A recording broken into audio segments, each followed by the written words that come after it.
The Japanese army had seized control over Manchuria and declared it an independent state, without the knowledge or approval of the civilian leadership in Tokyo. Civilian leaders who opposed the army's actions had a way of ending up dead at the hands of junior military officers who were members of various secret organizations that were in fact directed by their military superiors. The world community was overwhelmingly opposed to this move, but in Japan, in the throes of the Great Depression, where unemployment soared as Japanese exports collapsed and Japanese children ate wheat bran intended for cattle, the public welcomed the seizure of Manchuria as an economic lifeline that would save the country. As one Japanese observer wrote in 1932, "It has now become common sense, even to men of the street, that without Manchuria, Japan, isolated from the world, would be helpless, while with it, she can not only endure any emergency, but can ward off any conspiracy. Without Manchuria, Japan cannot but be restless, but with it, she will be about as secure as the United States of America." Welcome to the history of the 20th century.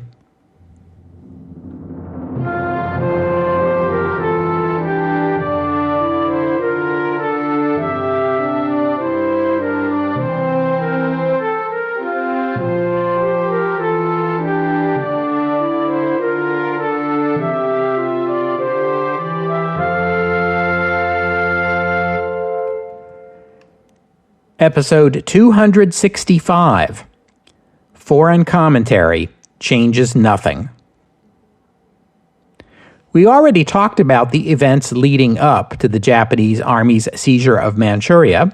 The short version is that rogue officers in the Kwantung Army, the force that occupied Japanese-controlled territory in southern Manchuria, occupied the whole of the region and declared an independent state of Manchuria that would be a protectorate of Japan.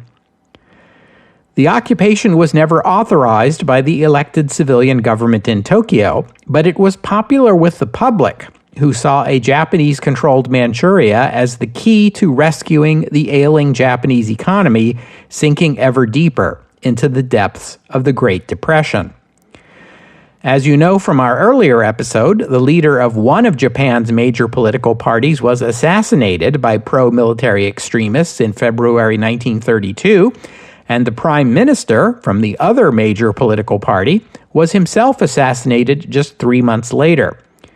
The public largely supported these right-wing extremist assassinations. In the difficult political and economic climate in Japan of the time, the army was seen acting to relieve the nation's economic hardships, actions that the civilian government leaders were too cowardly or too corrupt to support. Today, I want to look at the reaction to the occupation of Manchuria in other countries. And we should, of course, begin with China. Japan and Russia both had internationally recognized interests in Manchuria, but it was undisputed that sovereignty over the region belonged to China, which meant it was held by the Kuomintang government of the Republic of China, led by Chiang Kai-shek. Let me reiterate once again, though, that the nationalist government's official control over all of China was in many places little more than a polite fiction.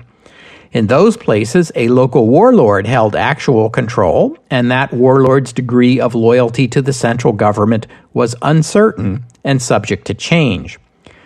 Manchuria was one of those places. The warlord Zhang Shuiliang had been the person with actual control, although he was, officially at least, a marshal of the Chinese army who took orders from Chiang. Even Zhang's degree of control over Manchuria was open to question. Lawlessness and banditry were the norm in many rural regions. Even the Russian-controlled Chinese Eastern Railway was sometimes raided by Manchurian bandits. And here was the Japanese rationale behind seizing control over Manchuria. The faked bombing of the Japanese-controlled South Manchuria Railway was used as evidence that the Chinese government was unable to exert authority or impose order on Manchuria, so that task would have to be taken up by Japan. Now, before, I told you that when the Japanese began moving to occupy Manchuria in September 1931, Chiang ordered the Chinese military, including warlord on the scene Zhang Shuiliang, not to resist the Japanese takeover. You may well wonder why. On paper, China had the largest army in the world, 1.5 million soldiers under arms. But half of them were there to keep an eye on the other half, and the government of the Republic struggled to meet the army's payroll. Tax revenues were down. The Great Depression was affecting China too, although not so severely as some other countries. China was less dependent on foreign trade, and it had never been on the gold standard. Recent experience in conflicts, both with the Red Army and the Japanese Army, did not reflect well on the Chinese military. And then there were the Chinese communists lurking in their mountain retreat in the northwest. Chiang felt he needed time to reorganize and modernize his military, to root out the communists and secure his position within China. So rather than resist Japanese encroachment militarily, Chiang continued his assaults of the communists' mountain stronghold while ordering his forces in the northeast to avoid contact with the Japanese. China would instead make its case to the League of Nations. Remember that China was a founding member of the League, and the principle of collective security was central to the League's mission. League members were supposed to be guaranteeing each other's sovereignty against aggression. You may recall from episode 200 that Woodrow Wilson had specifically assured China that the League would defend its interest in the event of future aggression from Japan. Now, that hypothetical scenario had become reality. Only Woodrow Wilson was dead, and the U.S. was not involved with the League. Was membership in the League a guarantee of anything? For the first time since the League was formed over a decade ago, that guarantee was about to be tested. This decision of Chiang's to forego military confrontation with Japan was the decision of a military officer. From a purely military standpoint, it made sense for him to avoid a potentially crushing defeat from the better-trained Japanese army and instead bide his time until his position in China was more secure. But from a political standpoint, the decision was disastrous. The Chinese public were outraged by the Japanese occupation. There were protests, demonstrations, and another round of boycotts declared against Japanese imports. The communists, in particular, wasted no time in condemning Chiang's decision. Chinese should not be fighting other Chinese, they declared, not while a foreign invader was occupying Chinese lands. What right did Chiang Kai-shek have to call himself leader of the nation if he wasn't willing to defend the nation? For their part, the Chinese communists vowed to resist the Japanese and invited all patriotic Chinese to join them in the common struggle. These calls fell on sympathetic ears, even among left-leaning nationalists. Even as the Japanese began their occupation of Manchuria, a dissident group of nationalists in Guangzhou set up an alternative government there. This group included Chiang's longtime political rival, Wang Jingwei, returned from exile a second time. The opposition to Chiang's do-nothing policy toward the Japanese was sufficient to force him to step down from his position as head of the government. That would go to Wang. Still, Chiang retained command of the army, and he continued his policy of attacking the communists while avoiding conflict with the Japanese. Meanwhile, the Japanese army, having established control over Manchuria by January 1932, were already looking beyond the borders of the soon-to-be-established state of Manchuria. For the right-wing leaders in the military, Japanese control over Manchuria was essential, but it was also just a first step. Now that Japan had a solid foothold on the Asian mainland, next would come further expansion, deeper into China and into Soviet Siberia. But that process began sooner than the Army intended. The Imperial Navy, the Army's sometime partner, sometime rival, became envious of the Army's quick and easy success in Manchuria and hoped to score a comparable success of its own. For that next step, the admirals eyed the wealthy and populous Chinese port city of Shanghai. Shanghai had an international settlement, a section of the city that had been ceded to the British and the Americans by the imperial government in the 19th century. The French had their own separate enclave. In 1932, this was an autonomous region controlled and defended by the British and Americans and home to many other nationalities, including Germans, Italians, and Danes, and Japanese. The Japanese Navy went back to the same playbook that had won the Army Manchuria, only instead of faking a Chinese attack, they would provoke one.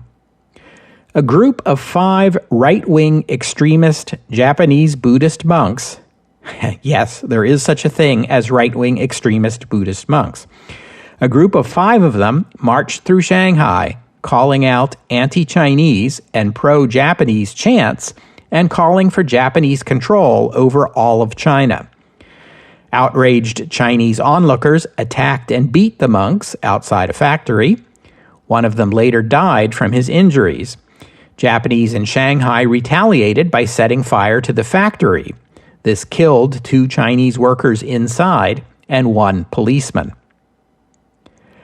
Anti-Japanese demonstrations broke out across the city, and this was all the excuse the admirals needed to send a naval force and land thousands of Japanese Marines.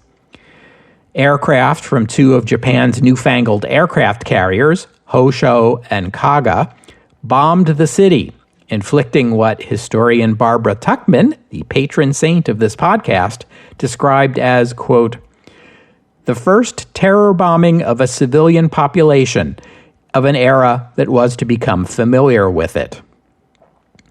Many commentators of this time had already raised the specter of aircraft used to drop bombs directly on civilian non-combatants. Now, the theory had become reality. The aircraft technology of the Great War had not quite been capable of this feat, but now, here we are. The fighting went on for about 5 weeks. The Japanese Marines were not enough, which forced reluctant army generals to send reinforcements. At last, the League of Nations brokered a ceasefire. The Chinese agreed to withdraw all military forces at least 20 kilometers away from the international settlement, while the Japanese agreed to withdraw all but a small garrison. About 3,000 Japanese and 4,000 Chinese soldiers died in the fighting, as did some 10 to 20,000 Chinese civilians. The Navy had fumbled. They had not won the same kind of quick and easy conquest the Army had in Manchuria, and this fighting had taken place in full view of tens of thousands of Europeans and Americans living in Shanghai. The Japanese had carefully avoided involving them in the fighting, but they were still eyewitnesses to the brutal Japanese assaults.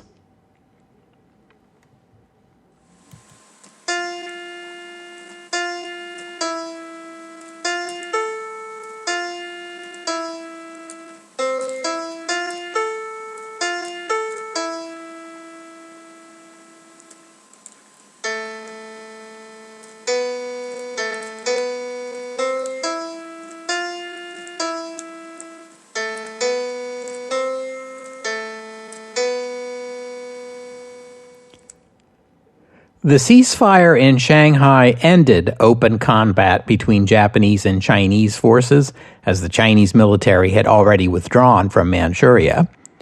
With the fighting stopped, there was space for diplomacy to start.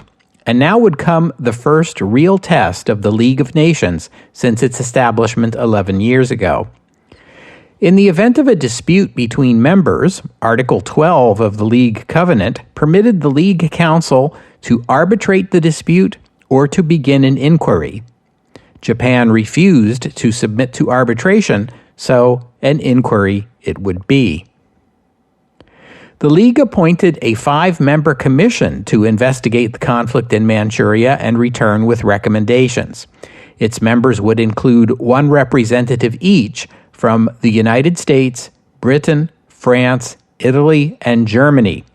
This group represented the 5 powers that had permanent seats on the League Council, minus Japan, plus the United States, which of course was not a member. The German representative, by the way, would be Dr. Heinrich Schnee, a name you've heard before, most recently at episode 128. He had served as governor of German East Africa during the Great War. The British representative would head the commission. He was Victor Alexander George Robert Buller-Lytton, the 2nd Earl of Lytton, and a member of a family that's been involved in British foreign affairs for generations. His father, the 1st Earl of Lytton, had served as Viceroy of India. That was during the famine of 1876-78, in which millions died, episode 218. His great-uncle had negotiated the Clayton-Buller Treaty with the United States in 1850, episode 17. His grandfather, the novelist Baron Lytton, is the author who first wrote that the pen is mightier than the sword, and also gave the English-speaking world that immortal opening line from his 1830 novel Paul Clifford, "It was a dark and stormy night." So, quite the family history had this 2nd Earl of Lytton, and now he would make his own mark on history as the head of what will be remembered as the Lytton Commission. They visited Japan and China, where they conferred with national leaders of both countries, then spent 6 weeks in Manchuria. In September 1932, while they were still writing up their report, the Japanese government, under the successor to the assassinated Inukai Tsuyoshi, Prime Minister and retired Navy Admiral Saito Makoto, yielded to the military and granted diplomatic recognition to the state of Manchuria. The Lytton Report was submitted to the League Council in October 1932, and after a couple of months of further fruitless attempts at arbitration, was taken up in December, a full 15 months after the Japanese began their occupation of Manchuria. The League Council was a sort of executive committee for the full League. It was the antecedent of the Security Council of the United Nations in our time. In 1932, the Council consisted of 5 permanent members, Britain, France, Japan, Italy, and Germany, and 9 non-permanent members elected for 3-year terms by the full membership. By this time, more than a year into the Manchurian crisis, the smaller members of the League, notably Czechoslovakia, represented by its foreign minister Edvard Beneš, whom we've met before, most recently in episode 176, were distinctly unhappy with the League's handling of the situation. As far as they were concerned, the whole point of the League of Nations was that large and powerful nations of the world had agreed to band together to defend the smaller, weaker nations when they were attacked or bullied. What Japan had done in Manchuria was a textbook example of a major power inventing an excuse to attack and occupy a weaker neighbor. How was this any different from Austria bullying Serbia or Germany invading Belgium back in 1914? And yet, the response of the great powers that were permanent members of the Council was to discuss, delay, and dither. The major powers seemed distinctly reluctant to take action against Japan. Was that because Japan was one of their own? How could smaller nations like Czechoslovakia or Spain, to name 2, trust to the assurances of those nations that stood idly by while Japan carved off a hunk of China? Representatives of the smaller nations muttered darkly that despite the promises they had made to the world, when push came to shove, the major powers would not challenge another member of their private little club in a dispute against a weaker country. Perhaps that was overstating the case, a little. China's argument was presented to the League by China's most able diplomat, Wellington Koo, whom we last met in episode 200 when he was at the Paris Peace Conference 12 years ago. Back then, he had been pleading with the Allies not to award the German concession at Qingdao to Japan, but rather to restore it to China. Now, he was before the League of Nations, pleading with the members not to let the Japanese occupation of Manchuria stand. The parallels between those two historical moments were striking, he told the Council, and the conclusion seemed inevitable. Allowing a nation to keep as a prize what it seized by force of arms encourages militarism and adventurism. The Great War had begun because of an Austrian scheme to seize control of Serbia, and it would have succeeded had not the Allies banded together and said, "Enough." On the other hand, the Allies' award of Qingdao to Japan had only encouraged the Japanese to seek further gains at China's expense. Japan had violated the Treaty of Versailles, episode 175, the Nine Power Treaty, episode 224, and the Kellogg-Briand Pact, episode 260, all of the great diplomatic achievements of our time. Does the international community really want to go back to the 19th century world, the one in which might made right, and possession was 9/10 of the law? It was an argument that every small nation with a big neighbor could understand and sympathize with. Against the Chinese complaint came the Japanese answer. The root of the problem did not lie with Japan, but with China. Specifically with China's long-standing inability to govern itself. China was rife with bandits and warlords and armed gangs who made a mockery of the Chinese government's claims to sovereignty.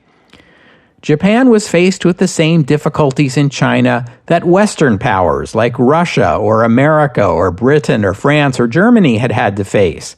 It had entered into solemn agreements with a Chinese government that lacked the power, or perhaps even the will, to enforce. What the central government promised, freelancing regional forces took away.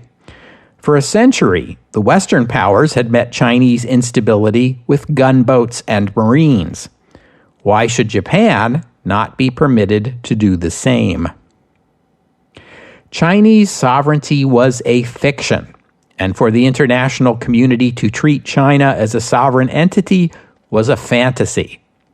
China was no more able to assert sovereignty over Manchuria than over any of its other distant regions, like Xinjiang or Tibet, and it had been unable for more than a century. Japan held internationally recognized economic interests in Manchuria that were vital to the Japanese state.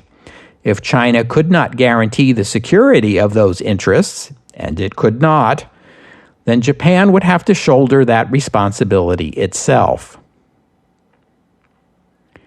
These were the stormy seas through which the Lytton Commission had to navigate. Its final report was a model of objectivity. The Commission bent over backward to accommodate the Japanese.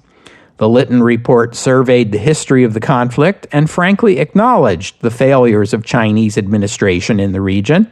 It recognized Japanese interests and the need to defend them. With regard to the alleged Chinese bombing of the railroad that was the trigger for the Japanese occupation, the report did not dispute the very questionable Japanese version of the incident. Nonetheless, the report concluded that Japan's response to the bombing was disproportionate and that an occupation of all Manchuria could not be regarded as a legitimate act of self-defense.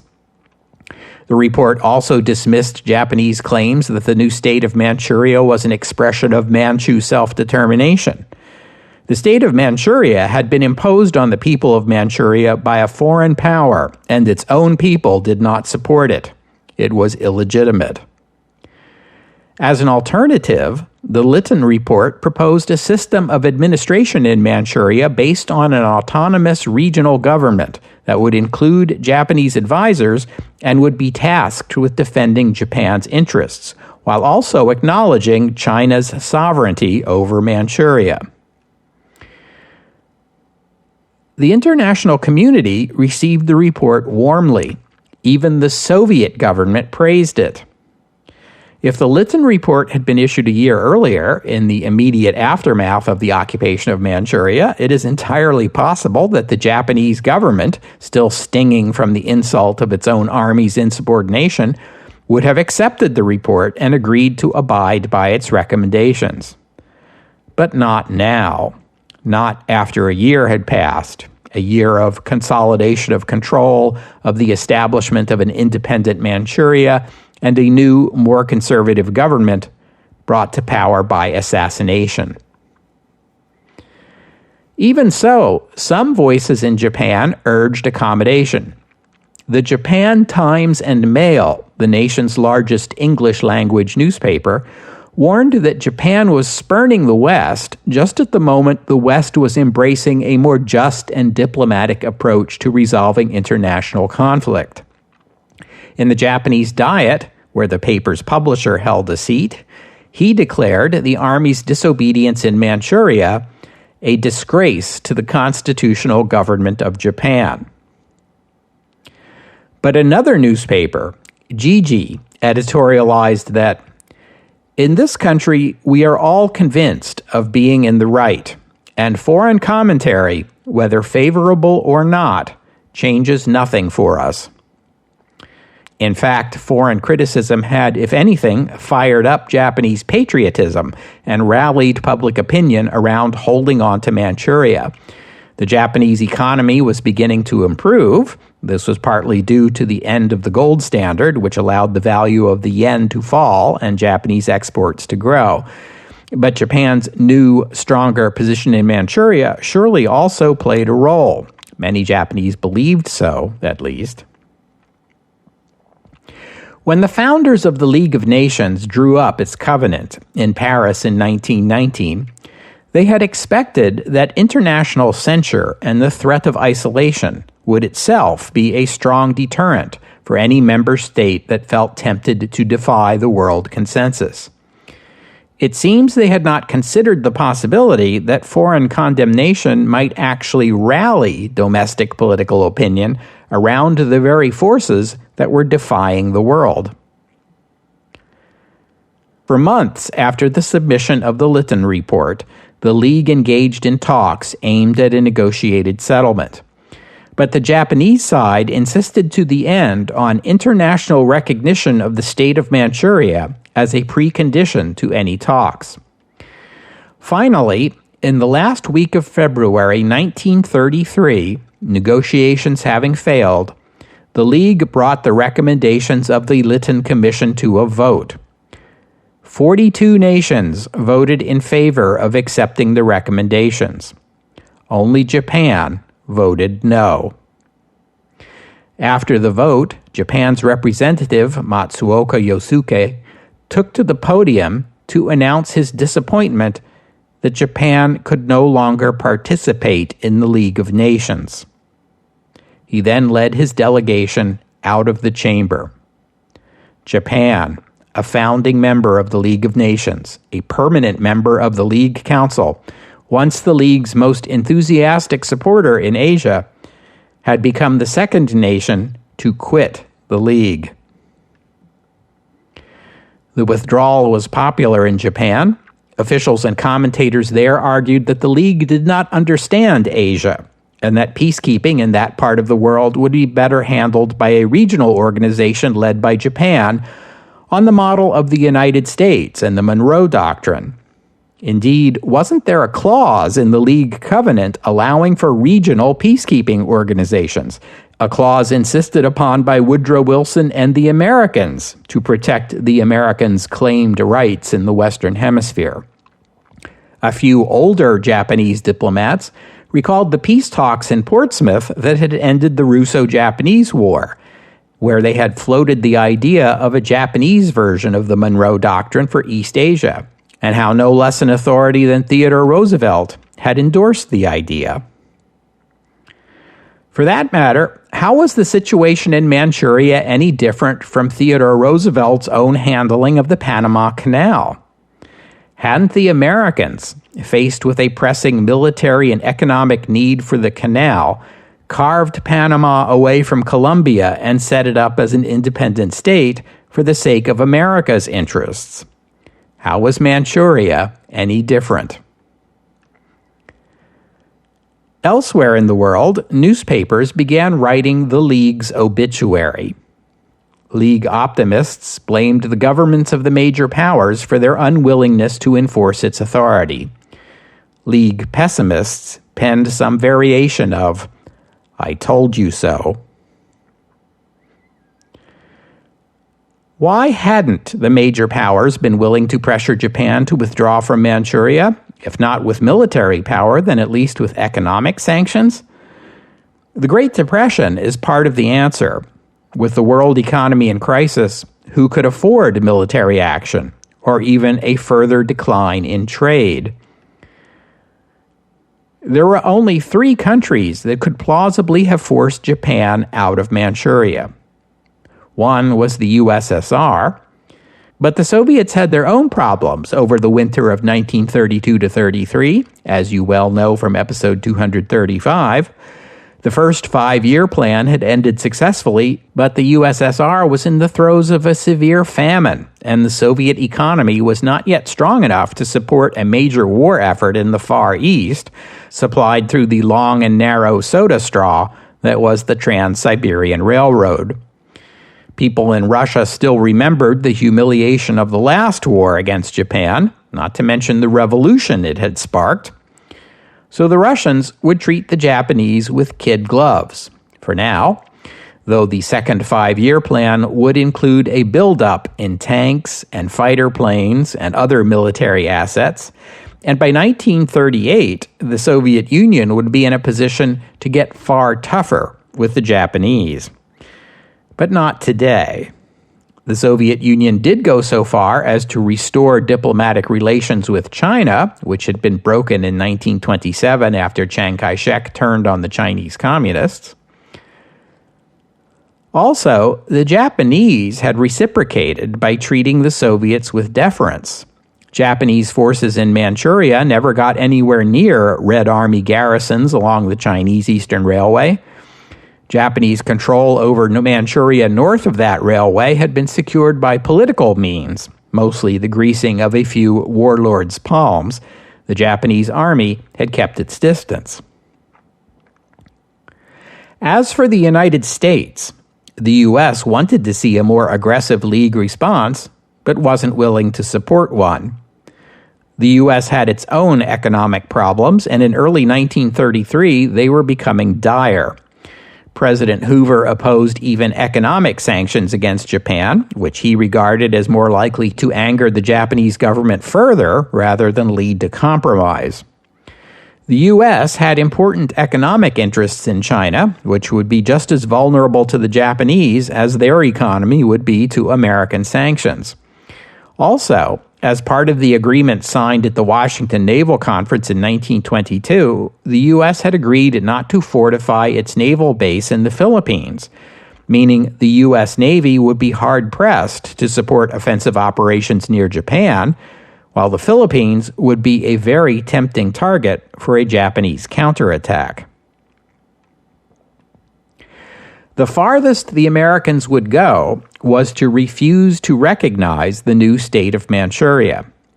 Secretary of State Henry Stimson declared the Japanese to be in violation of the Nine-Power Agreement and the Kellogg-Briand Pact, and articulated what came to be called the Stimson Doctrine, which was that the United States would not recognize changes in territorial sovereignty imposed by force of arms. The Stimson Doctrine drew wide support in domestic U.S. politics, though critics heard in it echoes of Woodrow Wilson's policies in the early years of the Great War, and wondered whether the Stimson Doctrine, too, would merely postpone the day of military reckoning. In Whitehall, one official of the British Foreign Office dismissed the Stimson Doctrine as remarkable for its incoherence and utter futility. The British ambassador in Washington agreed, reporting home that the Stimson Doctrine is, of course, perfectly futile, but in European questions, the United States seems proudly and purposely resolved to be futile anyhow. Besides the Soviet Union and the United States, the United Kingdom might have had the military clout to force Japan to back down, but the British economy was also struggling, and the Admiralty were unanimously opposed to naval intervention in the corner of the world farthest removed from Britain against a nation with a formidable navy. An invasion of the Japanese home islands was deemed unthinkable. The best Britain could manage would be a blockade.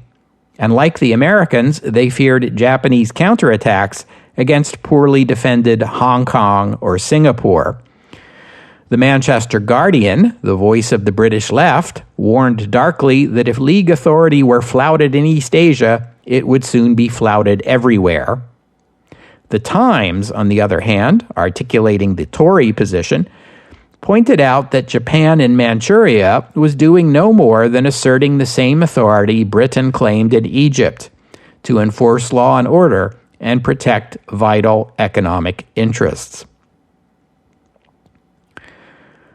I'll close today by noting that although the U.S. took no further action against Japan, apart from refusal to recognize the state of Manchuria, public opinion in the U.S. was firmly on the Chinese side of this dispute. This was partly due to the close trade links between the U.S. and China, and partly because of the large numbers of Americans in Shanghai who were repulsed by the violence there during Japan's abortive attempt to seize the city. They then came home to report on what they'd seen. I'd like to think that the abstract justice of China's complaint played a role here too. It was in the aftermath of the Japanese occupation of Manchuria that many among America's political and financial elites began organizing to lobby the United States government to support Chiang Kai-shek and the Republic of China. These elites and their various advocacy organizations would become known as the China Lobby, with capital letters, and would be an influential force in American politics during the 1930s, the war years, into the Cold War, and beyond. It's fair to say the China lobby still exists and still plays a role in U.S. foreign policy in our time. We'll be returning to that topic in future episodes, but we'll have to stop there for today. I thank you for listening, and I'd especially like to thank Hamiduddin and Mike for their kind donations, and thank you to Corey for becoming a patron of the podcast. Donors and patrons like Hamiduddin and Mike and Corey help cover the costs of making this show, which in turn keeps the podcast available free for everyone. So my thanks to them and to all of you who have pitched in and helped out. If you'd like to become a patron or make a donation, just visit the website, historyofthe20thcentury.com, and click on the PayPal or Patreon buttons. The podcast website also contains notes about the music used on the podcast, which is sometimes my own work and sometimes licensed, but many times the music you hear here is free and downloadable. If you hear a piece of music on the podcast and you would like to know more about it, including the composer, the performers, and a link to where you can download it, that would be the place to go. While you're there, you can leave a comment and let me know what you thought about today's show. And this is the last episode for the year 2021. The 6th anniversary of this podcast came and went in September, and I didn't even notice. Whether you just joined us or you have been along for the ride since the early days, I'm glad to have you as a listener, and rest assured we will keep plugging along through 2022. And I hope you'll join me again next week on the second day of the new year, here on the History of the 20th Century, as we return to Germany and examine the rise of Adolf Hitler. I deliberately put this one off into the new year, but I can't really put it off anymore. And by the way, January 30th, 2022 will mark the 89th anniversary of the day Adolf Hitler became Chancellor. So we're in the right season for this story. After Hitler, our turn.